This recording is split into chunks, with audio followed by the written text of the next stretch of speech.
David Slayton, welcome back to the Rocky Mountain Writer Podcast. Thank you so much for having me, Mark.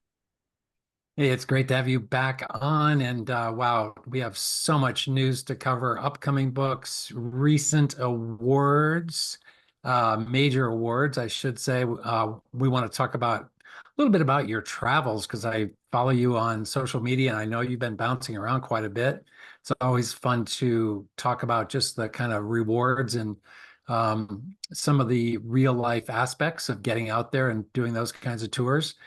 And I think we want to chat about positivity and perseverance in the business because you are a real shining example of that. So lots to cover. But first of all, how are you doing? I'm great. I don't think I've ever been happier. I mean, I've never been more tired, but I've also never been happier. So, That's great. Wow, I know you're juggling a lot of things right now. Let's I really want to start with that award that is sitting above your head in the background. See if his finger will move. There it is, perfectly placed. And wow, how did that feel? That must have been just amazing. so first of all, the Colorado Book Award, I've always thought of as a fairly literary award, right? The people who judge it tend to be librarians and yeah, a little more intellectual than and my stuff is very commercial. So I have to admit, I went into this no no thought I would win. White Trash Warlock was my first book was nominated, and which was again, it truly is an honor just to be not nominated, just to be a finalist. It's incredible. But it's like they're not going to go for my stuff. It's a little too commercial. So I went, but you know what? I'll go to the banquet. I'll take my friends. We'll have a good time. You know, it's a great crowd of people. So I went, and I didn't go with any expectation, which I was like, you know what? I'll prepare because you're supposed to be reading. So like I'll pick a section to read just in case, but I didn't really go out of my way to prepare like remarks or anything because I just did not think I had a shot at it. So I had a whole Sally Field level meltdown of I can't believe this happened, like at the podium. It was it was very cool. The feeling is really overwhelming. It's incredibly validating and it's helped heal some of my confidence issues around my work, especially for this book. I wrote this book initially so long ago, and it's the one I never gave up on that I never stopped believing in. So its journey is we could talk for hours just about its journey to get to what its final form to what it is now. And but I'm so proud of it. It's I always call it my feral firstborn because I wrote it so long ago and it would not move out of the basement of my brain, and now it's out in the world and paying some rent. So I'm so proud of it. What did the judges say at the introduction to the book and why they wanted to name it the Colorado Book Award winner? Do you remember? I don't remember honestly. I think I was a little too overwhelmed in the moment. They also they had a lot to get through. There's a lot of categories now, and I see your own Colorado Book Award behind you there on the wall too. But it was a very just overwhelming moment. It's funny. There's YouTube of it up there, and I try not to go watch because I look so ridiculous in my acceptance. But um, again just an incredible honor to have to be recognized in that way. I'm so grateful to everyone and to everything and just the universe in general. Yeah. It's a pretty cool, they always put on a nice event, no matter they keep moving the location around different places, but they always really do a great job with the production of the event itself. And in addition to the award, you probably got a nice little check, which never hurts too. Oh yeah, a little bit of money is always a good thing. But honestly, it's just knowing that Yeah. my work is out there and people are finding it and it's resonating with different readers. It's also another one of the winners this year, which was her collection of short stories called The Iranians. Um, was is the other LGBTQ book that won this year. So it's also nice to see that side of my life and my community getting recognition for our work. Absolutely. Well, you juggle a lot. You've got the Liberty House series, which Rogue Community College, that's what's coming out next month, I believe. We're a few weeks, no, more like 10 weeks away from. October 15th. So whenever this airs. Okay. Yeah, yeah. Okay. You're about to launch a new series. You've got how many books in the Adam Binder series are already out, and how many more are on the way? We have three out so far, and you can see them behind me: White Trash Warlock, Trailer Park Trickster, Deadbeat Druid. And then we've, you know how publishing can be. I just closed the contract for two more: Redneck Revenant and Backwoods Banshee. Redneck Revenant is written, it's in edits right now, and I've started the really hard core writing on Backwoods Banshee. That began literally this morning, since it's August 1st when we're recording this. Wow. And then you also have Dark Moon Shallow Sea, of course, which is part of the Gods of Night and Day series. It sounds like it's being set up as a series as well, correct? Well, that's kind of the funny thing about Dark Moon Shallow Sea. So my publisher asked for the series title, that if it was going to end up being a series, but they only bought one. And I know most of the listeners and viewers for this are people who are part of like Rocky Mountain fiction writers and writers. So publishing contracts can be a little strange. It's something we could probably, you and I should probably do a whole workshop on that some year. But Yeah. one of the funny things is they bought one, right? Now we pitched them three, they bought one, which is fine. And they had paired the contract with Rogue Community College. So without to bore people too much, we had turned in the last Adam book. The last Adam book was White Trash Warlock was doing well. So they said, "Hey, what else you got? We'd really like something in an urban fantasy. You know, what else do you have in urban fantasy?" Because so well, I really want to give you this epic fantasy, Dark Moon. And they said, "Okay, well, we'll take that if you also give us something else in urban." So I had been working on the pitch and the proposal for Rogue Community College, but I hadn't written anything, as opposed to Dark Moon, which I've been working on for decades. So it was pretty ready to go. So I said, "Okay, here's two. Here's Dark Moon and here's Rogue." And they said, "We love it. We'll take both." So that contract's a little strange because it was for two books, but in two different series to launch two new series. So to answer your question, I know this is the longest answer ever. And everything about Dark Moon Shallow Sea, by the way, is going to be the longest answer ever because this book has had such a saga of a journey to publication. But but I said, great, they bought one. I wrote it as a standalone. It ties up, right? The story ends, the plot is over. And then on the back, they slapped first in a new series. Oh boy. Oh boy. So right now it's an only child and it's branch with a family.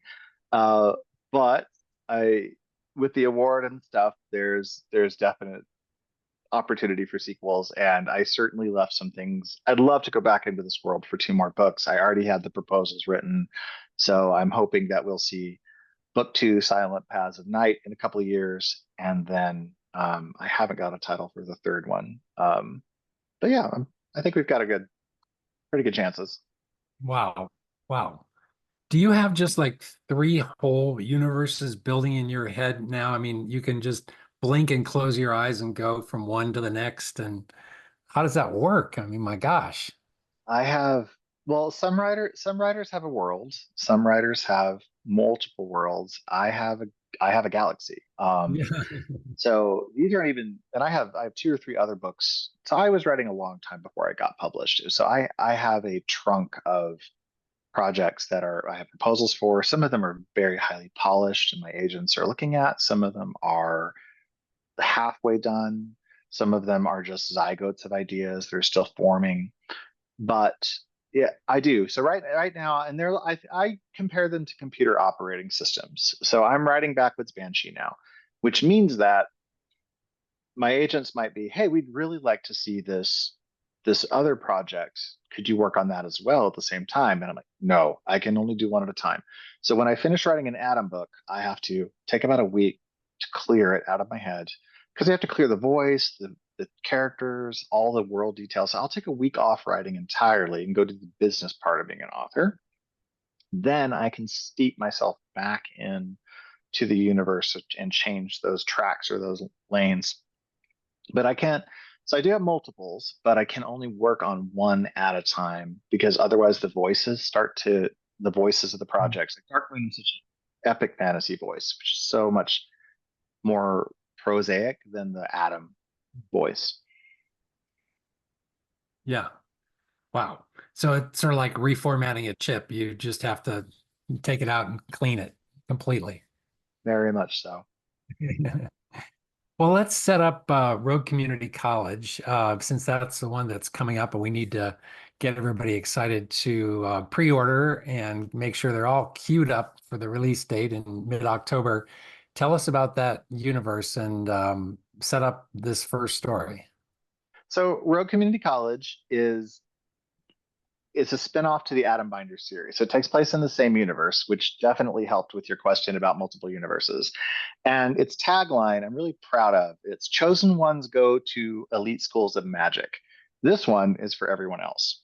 Um, and for once, I pitched my own tagline and they kept it. You know how it is with cover copy and with taglines. The publisher does their own. This time they like the tagline.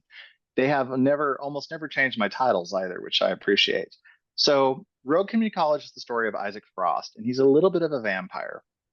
He's an undertaker. He's a junior assassin, but he hasn't killed anybody yet. This one is more lighthearted than my other stuff, so it is the lightest thing I've ever written, except for a rom-com. But it's very much on the brighter side of things. Isaac is captured by Argent, the Queen of Elves of Swords, who you may know from the Adam series if you read that. And he's brought into their new school. The elves have founded a school for practitioners of magic who struggle with things and who aren't quite immortal or aren't quite normal. They're the oddballs. So it's kind of Umbrella Academy meets Doctor Who. And he is brought in when he encounters Bran, who you might remember from the Adam series as well, if you've read those. But the whole point is Isaac is there undercover. He's actually there to destroy the school from the inside. The Undertakers have sent him with this mission to bring it down because it poses a threat to their livelihood. Unfortunately, as Isaac gets there and starts to engage with the school, his feelings become a little conflicted as he's attracted to Bran and as he starts to make friends. Also, it turns out the school is alive. How do you assassinate a building? So it's got dinosaurs. It's a little more wacky. It lets me color in some more corners of the Binder verse, I guess I could call it, the Adam Binder universe, and it lets me take some of the characters like Argent or Silver, who people love but tend to be a bit of side. They're not point of view characters and main characters, and give them a bit more to do. So we get to spend some time with some favorites. We also get to meet a whole new cast of students and professors. I adore every single one of them. And we get to spend a lot of time with Bran, who is a big fan favorite. People tend to love Bran. I love him to death. He's my little chaos monkey, and this is as much his story as it is Isaac's. So There's something so appealing about a school-based story. There's something about just it kind of just immediately connects, I think, with most of us that there's just some familiarity to the structure of it, and we can kind of relate no matter, I mean, just whether it's Hogwarts or whether it's you know, I there are so many great sitcoms from all the through all the decades going back around school-based stuff.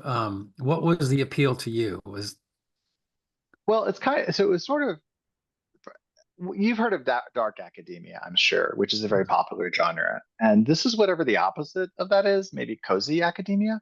Um, I, I'm a high school dropout, so like Adam in the Adam series, I have my GED, and I ended up going to Metropolitan State for my two bachelors, and I after going to community colleges. So community colleges have always been a critical part of my life.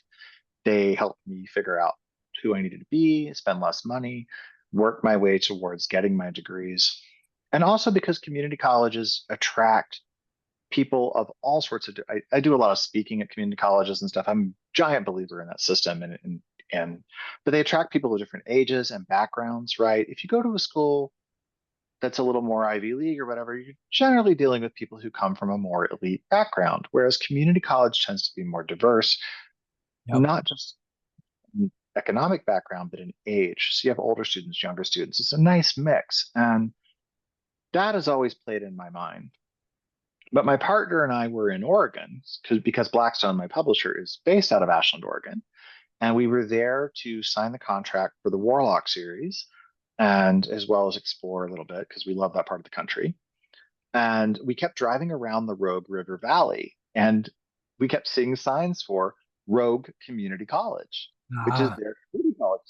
And I said, wouldn't it be funny if it was an actual school for rogues, like Poisons 101 or Assassinations 102?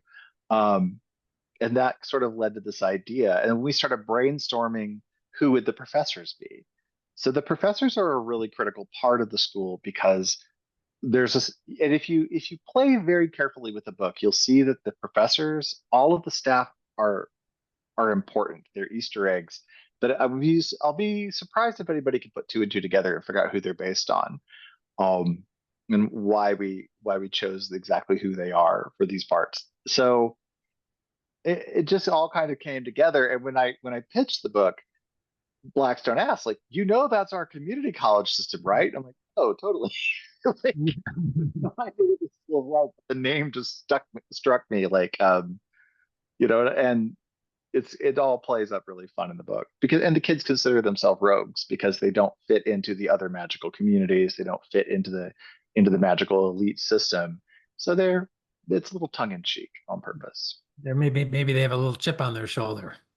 Yeah, they're really, I love each and every one of these students and characters, and they all bring something different to the mix. It's Isaac's and Brand's story, but the supporting cast in this one is really strong. Wow, that sounds great. And I agree with you completely. Community colleges are way underrated and they're actually can be quite challenging and set you up for real success in just a real world way. I really love them. Yep, great. Well, David, talk a little bit about your travels. I follow you online. You have been bouncing around, I think, I want to say Texas and Florida. I saw you at the Tucson Festival of Books in early March, I think it was, on a beautiful evening upstairs at a bar. You probably so many trips ago, you probably don't remember, Oh no, I but remember. There were actually quite a few Colorado writers there. yeah, that was a great event. How do you decide how do you decide to set up your tours? How do you decide to what events to go to?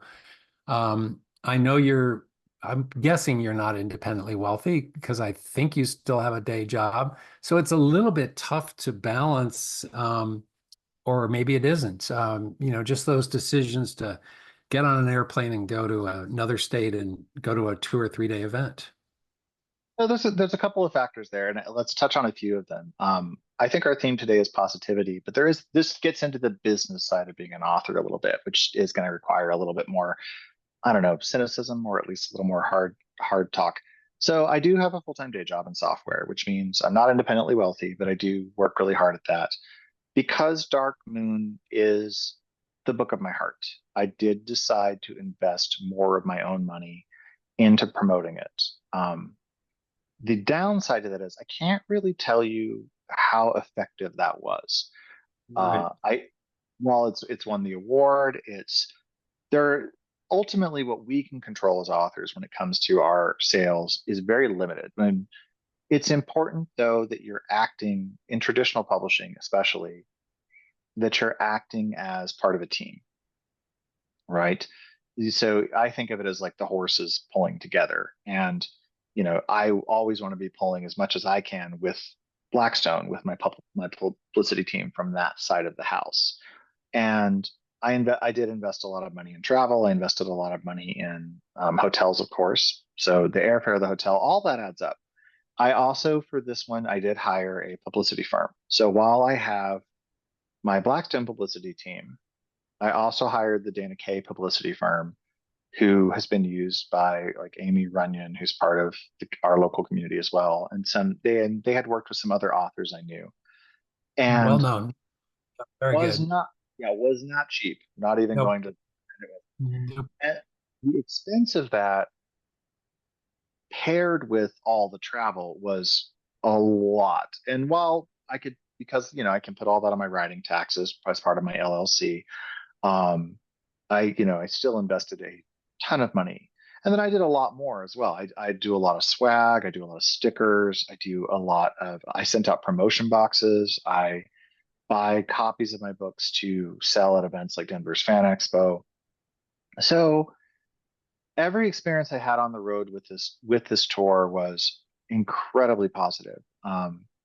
But some events, I did an event in Seattle that I think I sold 3 copies, and I knew everybody who came. No strangers came, and that wasn't the bookstore's fault. It just happened to overlap with a Martha Wells event, and Martha Wells event down the road had 220 people, right? So anybody who was going to do a book event that night was going to go to Martha, and can you blame them? She's amazing.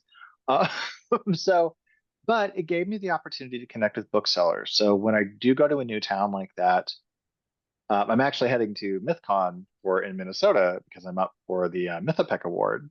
Um, Knock on wood, this Yeah. weekend. But I have Saturday free, so I'm going to go around and go to all the bookstores. So I sign stock at the bookstores. I introduce myself to the booksellers. I try to make as many connections as I can, hand out bookmarks and swag, do what I can to just let them know I'm out there, even if they don't necessarily have me in stock. Introduce myself to the people there. But so my decision was paired on a couple of things. It was paired on where my publicists, whether it was Blackstone or Dana Kay, and again, Dana Kay did a phenomenal job. I cannot say enough good about them. They got because I basically contracted them from April to October as we were ramping up to launch, but the leads and things that they brought me continued to pay through. Like you mentioned, Tucson. They helped me get into Tucson. They got me into the Pittsburgh Festival of Books. Lovely little festival. Highly recommend it if you can make it. And that was, 7 months after I had signed their last check. So they've been an incredible partner. But again, it was an expense of I don't know how much it moved my ultimate sales numbers. And this is one of the toughest things about being a traditionally published author is I was actually having a conversation with somebody about this in Tucson who's hybrid. They had gone from self-pub to trad. When you're indie, you get your numbers, and I'm sure you know this from the Gary side of things. When you're indie, you get your data weekly, and you know exactly where you are. You also make more per copy because you don't have the publisher's overhead. We get our statements every 6 months. So I won't really know how Moon is done until October. I got my statement in April and it did very, very well for 2 months. It came out on Halloween of 2023, which meant I had 2 months of sales. And the debut sales are always going to, when it launches, it's always going to be higher. I also do really, really well in audio because Blackstone's an audio publisher. But that how it's hard to track that trail. Now you can sign up for BookScan, which is the #1 book tracking service, and Amazon will give you a little bit of access to BookScan. However, as I've been comparing my royalty statements to my actual sales from the publisher versus my BookScan statements, they've been off by a factor of 60%, which means that a lot of the smaller independent stores that stock me and where I do well, they don't subscribe to BookScan. It's incredibly expensive Yeah. for a book. Yeah. So Barnes and Noble, Tattered Cover, like the big chains and stuff, which now they're the same thing, but they will that or Amazon, that data goes to BookScan. But like a lot, my indie numbers don't often get calculated, so I only really get a true picture 6 months out, and I'm very happy. Don't get me wrong, couldn't be more thrilled. But going back to the whole question of deciding where to go, it's very, very hard for me to tell you whether or not investing in the publicist in all that travel, how much it pays off. Final note on this, and I know I'm talking a lot, is That's one thing I've had the opportunity to be part of, thanks to Blackstone, is Fall Con, and which is the con of all the local little indie stores and stuff come to. And I was able to do the same thing on the Pacific Coast last year for the Portland with that whole uh, West Coast region. And the important things about those is I get to connect with those indie booksellers. I get to talk to the little shops. And some of those little shops are in rural places or a little bit out of the way. And they're so excited to get a hold of, an LGBTQ book, and if those stores invite me, I will find a way. If I have to use airline miles, or I'm like, you know what? Here's a good example. My day job sent me to San Antonio in January. So I flew in a day early to Houston and set up an event at Murder by the Book. So I went to Murder by the Book, and then I took the short, cheap flight on my own expense to San Antonio and set up an event in San Antonio too. So I always look for opportunities to kind of piggyback or link things together. Mm. But if a store invites me, I'm going to make the effort. Yeah. Well, I think it's it might be tempting to look at the now, the saying, here's how much I spent on airfare and hotels in the last 9 months, and here's how many books I sold. But we're really talking about a whole, what I would imagine, knowing the little bit I know you, David, is that you're already in your head, you're going to be writing for the next 20, 30 years. And you Hopefully. are investing in a career and in yourself, and this is what you do to get your name out there. And it's this is an investment in your future. Absolutely. And this is something I'd love writers to think more about. What is your goal? I read some really interesting statistics on this lately, which is that most writers publish one book and they're out. I think it's something like 60% of authors quit by their third book. And they do that because they've achieved the goal, they're happy. So they sell one book and it's often a 3 book deal, right? So if let's say that Warlock through Druid, and that's all I had in me and that's all I wanted, and that's fine. Just know what you want for your career as an author. For me, it's been a long time planning of 20 years of I want to be a full-time author. I want to be writing, without a day job, if at all possible. I want to be a bestseller. I want to be traditionally published, largely because of the increased distribution, right? Dark Moon, Shallow Sea, Hudson picked it up for the airports, and so all these travels that we just mentioned. When I go to the airport across the country, I can go sign copies of my book at like the Tucson airport. All it's like that's an incredible feeling. Um, Yep. but those are the goals that I set for myself, and then I had to figure out what is the path to get there. What is, I want to be paired with an agent who can make that happen. I want to be paired with publishers like Blackstone that can make that happen. So there's a certain amount of career planning and strategy. So the next tier, as you the first tier is 1 to 3 books. The next tier is I think 6 to 9 books. Most authors quit by then.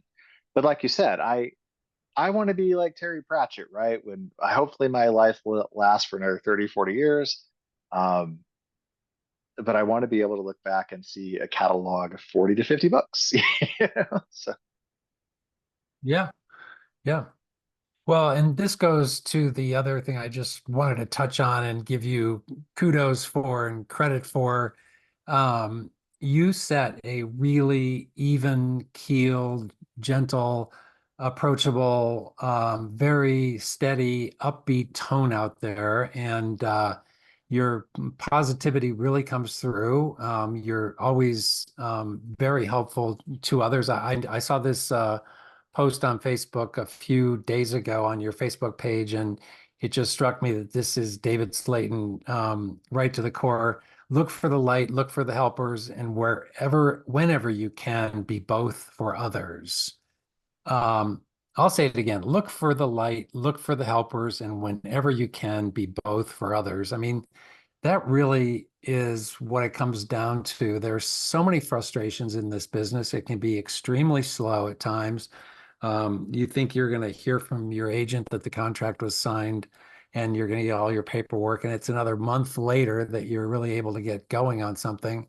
Um, and then all the timelines get pushed back, and agents take long to read stuff, and editors take long to read stuff. And um, but there's really no point in being cynical about this. You just have to go along for the ride and keep, I mean, it's the oldest cliche in the book, but you got to keep writing and keep looking for ideas and keep moving ahead. persistence, patience, and knowing what you want. If there's one thing I wish I had understood as a very young man, 30 years ago, it would have been that question, where do you want to be in 5 years? Take that seriously in your life. Ask Yeah. yourself that. And you can, we often get that in job interviews, right? And there's a certain amount of, BS with that. You're like, yeah, I want to be here. I want to. This is what I want to be a temp, whatever it is, the job is. Um, but for yourself, be brutally honest. What do you want now? Once you've defined that with brutal honesty to yourself, figure out how to get it. Yeah. Go find that. And the way to do that is to reverse engineer. Look at the authors. Like I look at people like Gail Carriger and say, I want that career. How do I get that? Um, how did she do it? And if you're somebody out there who wants to try to be where I'm at, talk to me. Like you said, I'm very approachable on social media. I do post about this stuff sometime. I've got one I'm working on now to cross post to RMFW actually about not giving up because Dark Moon Shallow Sea is the perfect example of the times that I almost gave up on this book. Even after Warlock had published, I was crying at one point about this book because I said, no one's going to ever buy this. And this is the book of my heart. Now it's out there and it's winning awards. And that's really, really cool. I guess the question is, how do you, it's easy to just say adopt persistence as your mantra. I think you've already kind of answered the question in a way, which is that business about planning and not just. I think there's a temptation to say, okay, let me just go, and I'm not putting down indie at all because I Oh, believe sure. 1,000% in indie. I believe in how wonderful it is that there's access for writers to get their stories out there. But if your goal is to have a good national distributor and be with a good traditional national publisher, you can absolutely set your sights on that. And it could be a 5-year plan. It might be a 10-year plan, but it's a never ending, ongoing process of self evaluation and comparing the quality of what you're putting out there and the amount of effort and time you're putting into conferences, your writing community, your critique groups, the amount you're spending every day writing, just all those little things that make it look like you're taking this seriously. So the persistence is just making a list of things that are keeping your hat in the ring every day. I have plenty of friends who I call them enthusiastic dabblers, I guess is the best term, right? They love writing and they love the idea of being a writer, but they don't want to work on it. And I don't mean that in a mean way, but someone actually, I put a post up this morning about starting to write Backwoods Banshee Adam book um, 5 because I'm losing count. Um, I've done all my principal outlining and now it's time to grind out to 1,000 words a day until this book is done for the next 90 days. And someone said, you're an inspiration. I wish I had the focus to finish my first book. And that the trick to me was, and I learned this from going to conferences. I learned this from people like Gail Carriger, listening to their keynotes at conferences like Colorado Gold or Pikes Peak Writers, which is treating it like a job, even if Yeah. it's not paying me a dime. We kind of touched on this with the taxes and stuff. I am a small business. My LLC, David R. Slayton, as an author, is a business, and I treat it like a job.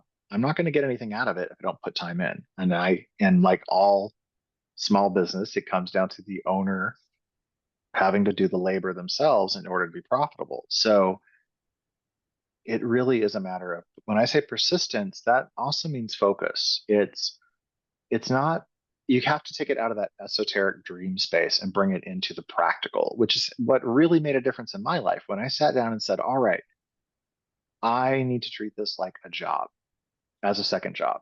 And I do. When the doors are closed on this room and my laptop's on, my partner doesn't bother me unless there's blood involved, right? Um, I get up every morning. I get up before my day. My day job is wonderful, but it is a little intense. And so I set aside 3 hours a morning before my day job. I get up, I make the coffee, I feed the cat, and then it's go time. And laptop on, and until those 3 hours are over. That's the kind of discipline that you have to cultivate in yourself and treating it like a job. It's just like brushing your teeth or going to the gym. You have to make a habit and you have to be persistent, not just in trying to reach your goals, but also in the work that you put in to reach those goals. And Just Yep. to also as a footnote, absolutely the same feeling on indie. No shade at all. I'm a hybrid. I'm actually looking at some projects I might go hybrid on where I'm like, you know what, this probably isn't strong enough for trad right now, but I still want to get it off my plate. So why don't I self-pub it, right? And I think there's enough of an audience and whatever. But what even then, I think if you look at somebody like Andre Gonzalez, who's incredibly prolific in the indie space, then Andre would probably say he writes every day or at least sets very Yep. strong goals. He's got a wife and kids and a whole life. Um, Yep. yeah, it's about drive and about disciplining yourself to get there. Yep. Very good. Yep. Well, this has been great. Always great to check in with you, David, and catch up with your busy world. We always like to wrap up with a chance for our guests to shine the spotlight on another book or an author. So my very good friend James Persichetti Oh yeah. recently published his graphic novel, A Tale of Two Nights. It is he wrote it. The artist is L.S. Beeler. I'm more excited about the James part, of course, but it is a beautiful Arthurian retelling. It's got, I mean, I love fantasy, right? There's a giant sword and shield on the wall. Like the Yeah. gig is up. So this is a lovely, lovely book with, it's sweet, but it's pretty decent length, but not a difficult read. I love graphic novels. I always have. And it's just a gorgeous, gorgeous book. And of course, it has everything I love about James's writing. So I strongly recommend that if you get the opportunity, pick up A Tale of Two Nights. It's also an Arthurian love story between Tristan and Lancelot. So on a quest to find Merlin, who's gone missing. So there's some nice fun twists and monster fights, but also, I'm a sucker for a good gay love story and a beautiful graphic novel written by one of my best friends. So That's great. Excellent, excellent. And I assume we'll see you at Colorado Gold. I don't know that for sure. I'm teaching 3 workshops. So yes, Well, I'll be there. there you go. There you go. Excellent. Well, then we will see you there. We'll try to get to your workshops, and everybody should. And everybody should go out and pre-order Rogue Community College. What do you think right now, maybe? It would be very helpful if you choose to pre-order it. And I think it's also going to be amazing on audio. If you prefer audiobook, pre-order it there. It's being read by Michael David Axtell, who read the Adam series and Dark Moon Shallow Sea. And Michael is an award-winning Shakespearean actor. His not author actor. His wife Meredith does all the production. They're the nicest people. They're very super cool. And Michael already has a voice down for Argent and Vran and Silver. So all the cameos he's already got in place. And so I'm excited to see how what his spin is on Isaac with his little. Isaac's a little more snarky, so I want to see what Michael does with that. Yeah. Excellent. Well, David, good luck out there, and thanks a million for your time today. Thank you, Mark. Appreciate you.